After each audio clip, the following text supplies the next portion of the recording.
Hello guys and welcome back to the channel. In today's video, I'll show you how to troubleshoot an E6 error code on a treadmill and get your machine running properly again. So let's get started. Before we jump into the fixes, let's quickly understand what this error means. An E6 error usually indicates a communication issue between the treadmill's control board and its wiring system. Some of the most common reasons behind the error include a loose cable connection, a faulty wire harness, or damaged wiring inside the machine. Now let's go through the steps to resolve the problem.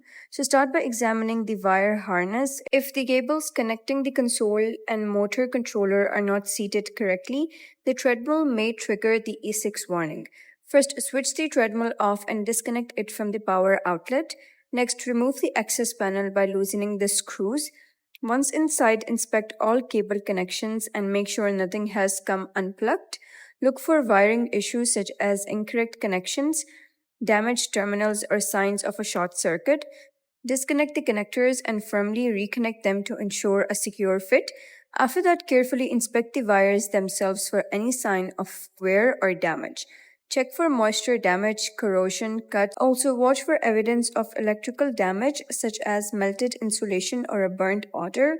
If you discover damaged wiring, it's best to have the affected cables replaced by a qualified technician or electrician. And that's it for today's video. If you found this video helpful, please consider subscribing and leaving a like. It really helps me out, and I'll see you next time.